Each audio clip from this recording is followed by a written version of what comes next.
Hello दोस्तों, एक बार फिर से आपका स्वागत है आपके YouTube channel Gopal study studio में। दोस्तों, आज हम आपको बताने वाले हैं बॉल स्क्रू प्रीटेंशन के बारे में। तो बॉल स्क्रू की कुछ वीडियो मैंने पहले डाली थी, बट ये जो प्रीटेंशन होता है वो असेंबली के टाइम पे काफ़ी इंपॉर्टेंट रोल प्ले करता है किसी भी बॉल स्क्रू की लाइफ एनहांसमेंट या आपकी जो बॉल स्क्रू की जो पोजीशन एक्यूरेसी होती है उसको बढ़ाने के लिए ये प्रीटेंशन काफ़ी हेल्प करता है। तो आइए आज के वीडियो में हम समझेंगे कि क्या प्रीटेंशन होता है, उसका मतलब क्या होता है, क्यों हम प्रिटेंशन करते हैं, कैसे करते हैं और कितना करते हैं और साथ ही में उसकी इम्पोर्टेंस को समझेंगे। तो दोस्तों प्रिटेंशन क्या है? तो प्रिटेंशन क्या है? प्रिटेंशन टेंशन का मतलब आप समझते होंगे, टेंशन मतलब कि स्ट्रेच करना।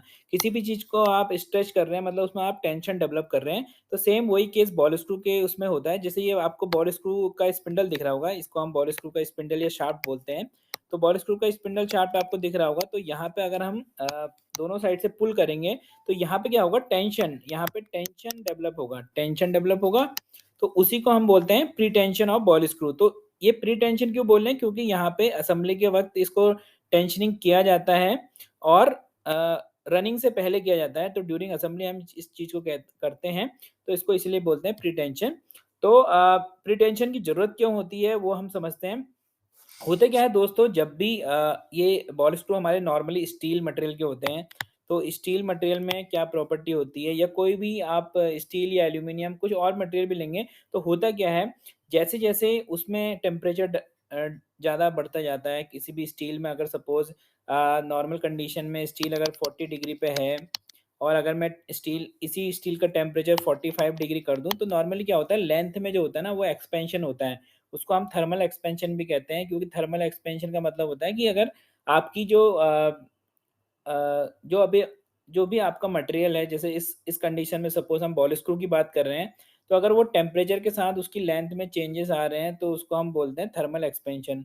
तो होता क्या है कि जब बॉल स्क्रू यहाँ पे, जैसे कि मैं बॉल स्क्रू हमने दिखाया हुआ है, अगर बॉल स्क्रू में जब बॉल्स इस ग्रुप में चलती हैं, तो रनिंग के टाइम पे इनमें यहाँ पे टेम्परेचर डेवलप होता है, तो टेम्परेचर डेवलप होता है तो वो ट्रांसफ़र होता है बॉल स्क्रू की स्पिंडल में। तो ये बॉल स्क्रू की स्पिंडल में ट्रांसफ़र होता है, उसकी वजह से हमारा जो बॉल स्क्रू होता है उसमें थर्मल एक्सपेंशन होता है। तो उसी एक्सपेंशन को कंट्रोल करने के लिए हम प्री-टेंशनिंग का यूज़ करते हैं। अब प्री-टेंशनिंग में स्टेट में होता कैसे है बॉल स्क्रू, जैसे यहाँ पे आपको इमेज में दिख रहा होगा, हमने टेंशनिंग में है, अभी हमने दोनों तरफ से बॉल स्क्रू को खींचा हुआ है विद द हेल्प ऑफ यहाँ पे जो भी लॉक नट हमने यूज़ किए हुए हैं। तो होता क्या है कि को अगर हम प्री-टेंशनिंग में बॉल स्क्रू को दोनों साइड से खींच के रखते हैं, ताकि जब भी ये नॉर्मल कंडीशन में चले तो वहाँ पे क्या होगा, टेम्परेचर जनरेट होगा, उस टेम्परेचर जनरेट की वजह से इसमें कोई भी इसकी जो पोज़ीशनिंग एरर ना आए, जो भी हमने जो टेंशन दिया है वो उसको मिनिमाइज़ कर दे, तो इसीलिए हम उसको यहाँ पे प्री-टेंशनिंग स्टेट में रखते हैं। तो अब मैं आपको एक वीडियो के माध्यम से दिखाऊँगा कि प्री-टेंशनिंग का क्या इम्पोर्टेंस होता है और प्री-टेंशनिंग अगर ना हो तो बॉल स्क्रू में क्या हो सकता है। तो आइए चलते हैं वीडियो की तरफ। तो यहाँ पे आप देख रहे होंगे दोस्तों, अगर यहाँ पे ये नॉन प्रिटेंशन बॉल स्क्रू है, तो नॉन प्रिटेंशन बॉल स्क्रू में क्या हो रहा है, यहाँ पे देखिए आप जब बॉल स्क्रू रनिंग है तो इस तरीके से बॉल स्क्रू डिफ्लेक्ट हो रहा है। बॉल स्क्रू डिफ्लेक्ट हो रहा है तो उससे क्या होता है कि आपकी जो एक्यूरेसी नहीं आ पाती, लाइफ भी कम होती है। अब इस कंडीशन में आप देखिए, जब हमने प्रिटेंशन कर दिया है बॉल स्क्रू को, तो प्रिटेंशनिंग में दोनों तरफ से खींच के रखा है वो बॉल स्क्रू, तो यहाँ पे प्रिटेंशन डेवलप हो गया है। तो इससे क्या होता है, हमारे बॉल स्क्रू में रिजिडिटी आती है, एक्यूरेसी इंप्रूव होती है, लाइफ इम्प्रूव होती। हमने अभी वीडियो देखी थी, वहाँ पे समझ गए होंगे कि किस तरीके से जो प्रीटेंशनिंग का फ़ायदा होता है और प्रीटेंशनिंग ना करने के नुकसान क्या हो सकते हैं। तो आइए अब चलते हैं कि इसको कैलकुलेट कैसे किया जाए। तो कैलकुलेट करने का दोस्तों हमें 3 चीज़ें यहाँ पे ज़रूरत पड़ती हैं। जो लेंथ ऑफ ट्रैवल कि बॉल स्क्रू का ट्रैवल कितना है। सपोज़ बॉल स्क्रू अगर आपका 200 या 2000 का है, 2 मीटर का बॉल स्क्रू आप यूज़ कर रहे हैं, तो हो सकता है उसमें ट्रैवलिंग लेंथ जो हो उसमें 1520 हो।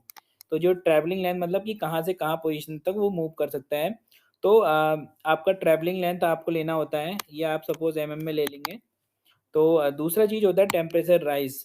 अगर आपने नॉर्मली वहाँ पे देखना होता है कि टेम्परेचर आपका कितना तक राइज़ हो रहा है, जहाँ पे आपका जब बॉल स्क्रू रन कर रहा है। तो कहीं हो सकता है कि आपने चिलर ऑयल यूज़ करके या कहीं पे आप ये भी हो सकता है कि आपने कूलिंग अरेंजमेंट कुछ किया हुआ है बॉल स्क्रू के लिए, तो वहाँ पे हो सकता है कि आपका जो टेम्परेचर है वो कम बढ़े। बट आपको ये देखना है कि आपका नॉर्मल कंडीशन और रनिंग टाइम पे कि मशीन जब मूव कर रहा है आपका या जब भी एक्सिस मूव कर रही हैं, तो मैक्सिमम कितना टेम्परेचर राइज़ हो रहा है, तो वो आपको देखना है। तो सपोज़ नॉर्मल कंडीशन में 40 डिग्री टेम्परेचर आपका बॉल स्क्रू का आ रहा है और जब रनिंग के टाइम पे 45 डिग्री आ रहा है, तो आपको ये जो चेंजेस आपका टेम्परेचर में आया है, वो आपको देखना है। तो यहाँ पे ये हो जाएगा 5 डिग्री सेंटीग्रेड। तीसरा आपको देखना है थर्मल एक्सपेंशन। जो भी आपका मटेरियल है, आपको देखना है कि बॉल स्क्रू आपका किस मटेरियल का एग्ज़ैक्टली है, तो उसका थर्मल एक्सपेंशन कोएफ़िशिएंट आपको लेना है। जैसे कि नॉर्मली स्टील के जो बॉल स्क्रूज़ होते हैं, तो उसमें थर्मल एक्सपेंशन जो कोएफ़िशिएंट होता है, वो 0.000117 होता है। तो यहाँ पे जो कैलकुलेट कैसे करेंगे, अब हमें क्या करना है प्रीटेंशन कैलकुलेट करने के लिए हमें लेंथ ऑफ ट्रैवल को मल्टीप्लाई करना है टेम्परेचर राइज़ से और उसको मल्टीप्लाई करना है थर्मल एक्सपेंशन से। तो यहाँ पे आप देख सकते हैं मैंने जो ट्रैवल लेंथ ली है वो 1000 ली है। जो राइज़ इन टेम्परेचर है वो 3.5 डिग्री है और जो थर्मल एक्सपेंशन है ये तो हमारा फिक्स रहने वाला है, तो ये हमारा 0.000117 है। तो इसके इसके अकॉर्डिंगली जब हमने कैलकुलेट किया तो हमारा जो प्रीटेंशन वैल्यू आया है वो है 0.041 तो इसका मतलब ये है कि अगर हमारा इस लेंथ का बॉल स्क्रू है और इस टेम्परेचर पे वो राइज़ हो रहा है वहाँ पे, तो आपको जो प्रीटेंशन अमाउंट देना है वो 0.041 देना है या इसको बोलेंगे 41 माइक्रोन भी बोल सकते हैं। तो 41 माइक्रोन का आपको प्रीटेंशन देना है बॉल स्क्रू की असेंबली के टाइम पे। तो अब हम बताते हैं कि कैसे प्रीटेंशन दें। तो आपने देखा होगा कि बॉल स्क्रू की जो असेंबली होती है वो इस तरीके की होती है। यहाँ पे एंड में आपको बेयरिंग दिखेंगे, दोनों एंड पे एक तरफ मोटर एंड होता है हमारा, दूसरा तरफ अपोजिट मोटर एंड है। तो यहाँ पे हमारा जो बेयरिंग लगा हुआ है वो टीएसी बेयरिंग लगा हुआ है। ये टीएसी मतलब कि नॉर्मली यहाँ पे हम एंगुलर कॉन्टैक्ट बेयरिंग हमने देखा होगा सीएनसी, बीएमसीज़ में जो भी हम मशीन्स ज़्यादातर में क्या होता है एंगुलर कॉन्टैक्ट बेयरिंग यहाँ पे लगा रहता है। तो एंगुलर कॉन्टैक्ट बेयरिंग यहाँ पे हमें प्रीलोड करना पड़ता है, लोड करना पड़ता है दोनों साइड से। तो दोस्तों एंगुलर कॉन्टैक्ट बेयरिंग अब हम फिटमेंट कैसे करें वो देखते हैं। तो सबसे पहले हमें ये करना है मोटर एंड पे हमें इस एंड पे क्या करना है हमें बेयरिंग्स डालने हैं अंदर। बेयरिंग्स डालने के बाद आपको 2 नंबर ये दिख रहा होगा रिटेनर, तो रिटेनर को टाइट कर देना है। रिटेनर टाइट करने के बाद क्या होगा, जो बेयरिंग है वो पूरी अपनी जगह पे बैठ जाएँगी और उसके बाद आपको 1 नंबर जो लॉक नट है वो आपको टाइट कर देना है जितना रिकमेंडेशन है एज़ पर ओईएम और कितना वहाँ पे आपको टाइटनिंग रखना है, तो वो आप वहाँ पे पूरा टाइटनिंग कर देंगे। दूसरी तरफ का जो ये एंड है मोटर अपोजिट एंड, तो यहाँ पे आपको क्या करना है, यहाँ पे भी आपको रिटेनर अगर है तो रिटेनर लगा लेना है। फिर आपको लॉक नट टाइट करना है। लॉक नट इतना टाइट करिए कि लॉक नट टाइट कर दीजिए यहाँ पे ताकि बेयरिंग पूरा बैठ जाए यहाँ पे इस हाउसिंग के अंदर। बेयरिंग बैठने के बाद आपको क्या करना है, आपको बेयरिंग बैठने के बाद इस वाले लॉक नट को जो यहाँ पे लॉक नट आप देख रहे होंगे, इसको लूज़ करके हैंड बट करवा देना है यहाँ पे। इसको लूज़ करना है और खाली हाथ से जितना वो बेयरिंग को टच कर जाए तो यहाँ पे वो चीज़ आपको करनी है और उतना करने के बाद आपको छोड़ देना है। फिर क्या करना है आपको उतना करने के बाद अगला स्टेप क्या करना है आपको दोनों एंड पे लगाने हैं डायल स्टैंड।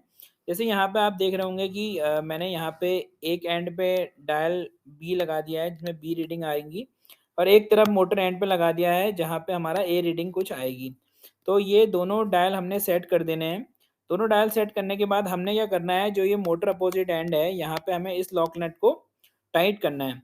इस लॉक नट को टाइट करना है और देखना है कि लॉक नट टाइट करने के बाद क्या होगा, नॉर्मली ये बॉल स्क्रू जो होगा वो बॉल स्क्रू इस तरफ को खींचेगा, इस तरफ को खींचेगा तो यहाँ की जो रीडिंग्स होंगी वो कम होंगी और यहाँ की रीडिंग्स हमारी बढ़ेंगी इस तरफ के डायल की।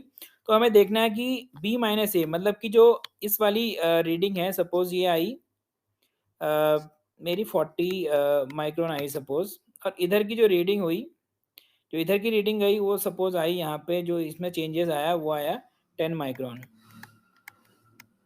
तो हमें क्या करना है बी माइनस ए, जो बी माइनस ए होगा वो हमारा प्रीटेंशन अमाउंट होगा, यहाँ पे हमारा वो 30 माइक्रोन हो जाएगा।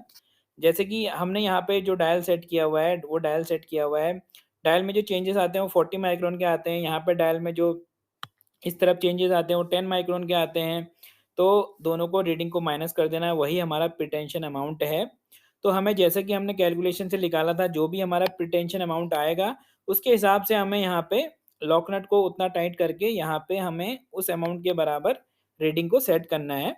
सेट करने के बाद हमें क्या करना है, इस एंड को भी लॉक कर देना है, इस लॉक नट को भी लॉक कर देना है और मोटर का तो ऑलरेडी हमने लॉक कर दिया था, तो हमें मोटर अपोजिट एंड को भी लॉक कर देना है सही से। तो लॉक करने के बाद हमें बॉल नट को यहाँ पे बॉल नट जो हमारा ये है, इसको हमें लगा देना है। तो इस तरीके से हमारी ये पूरी असेंबली हो जाएगी। ठीक है दोस्तों?